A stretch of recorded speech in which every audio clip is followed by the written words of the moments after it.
All right, today we're going to be looking at the Hughes and Kettner ATTAX 80. This amp was made back in the 90s. There was cosmetically two different versions. I don't think electronically they were any different. This is the original version, circa 1990 or thereabouts. I'm not sure on the exact year, but it's somewhere in there. Really good sounding, good quality amplifiers that can be had today for next to nothing. This was a garage sale find for me. I paid $80 for it, $1 a watt. It's an amp that you can use because it's not a tube amp, it's a solid state amp. You don't have to crank it to get that saturated power tube tone. You can run it at low volumes in a bedroom and it sounds good, or you can crank it and it sounds good. It's an 80-watt amplifier, so you can gig with this thing. It does have some limitations, which I'll get into in a minute,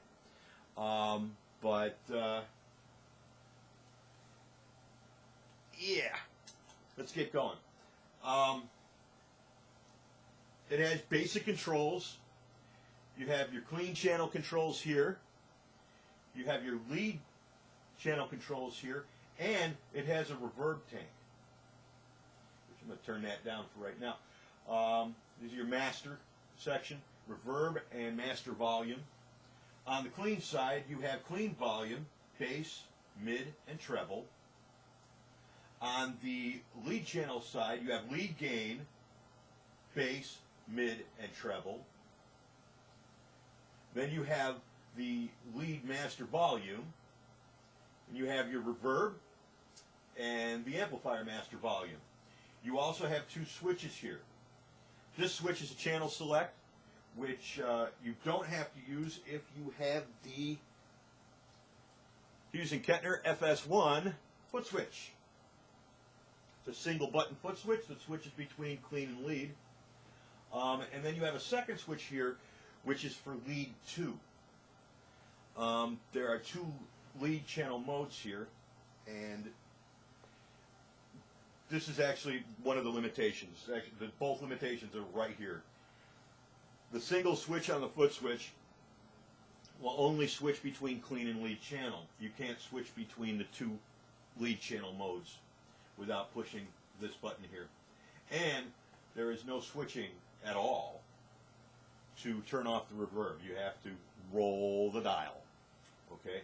So here, we're going to start out right now with both pickups selected on full. We're using my Gibson SG Standard today. It has, to stock guitar, it has a 490R in the neck position and a 498T in the bridge position for pickups. And this is what it sounds like in the clean channel dry.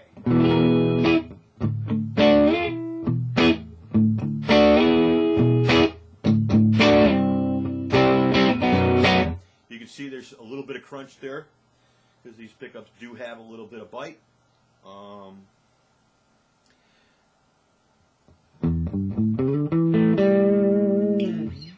Very nice sounding clean channel. This is, like I said, both pickups selected. I'm going to leave it there for right now. I'm going to roll in the reverb here, bring it up to 5 o'clock. It's got a very nice sounding reverb.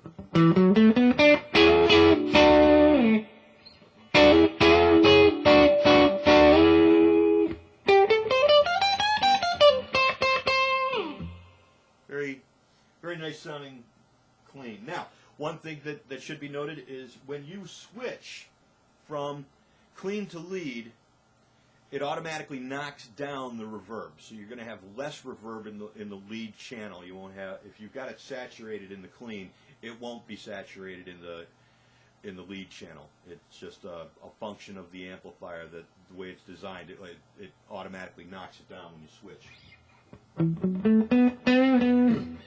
Here's the bridge pickup.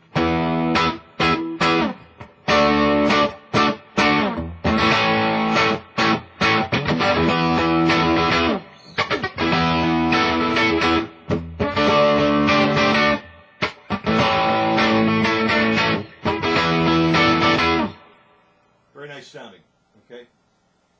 I'm going to roll this back off, and we're going to switch over to the lead channel using the Hughes Kettner FS1. We have the lead channel gain set fairly conservatively. It's about 8 o'clock.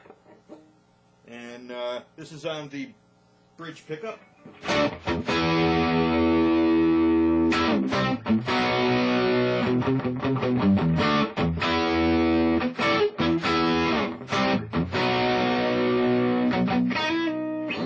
Still very articulate.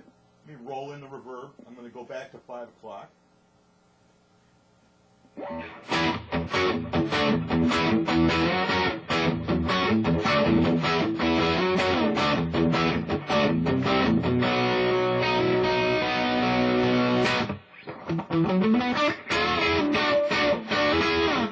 I'm going to switch up to the neck pickup.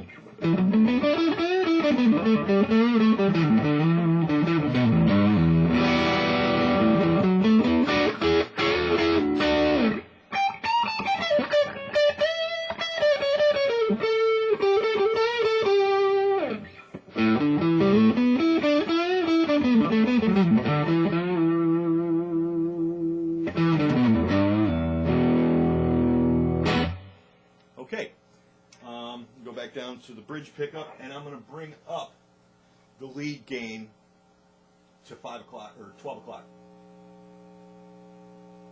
Bring that right up the middle, which, like any amp, increases the noise.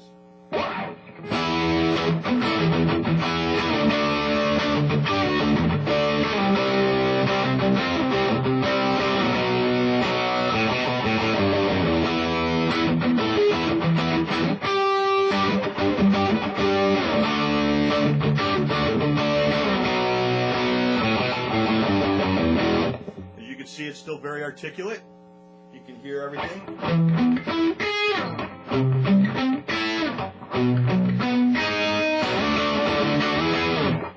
All right, now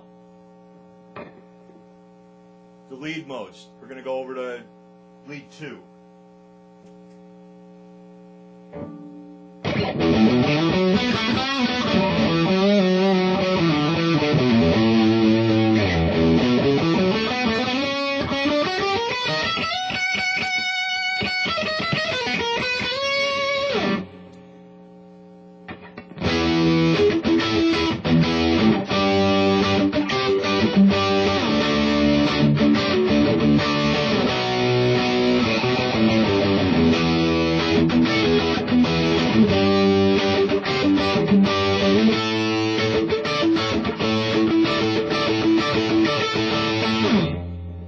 Still very articulate, even in the high gain mode. I'm going to switch up to the neck pickup.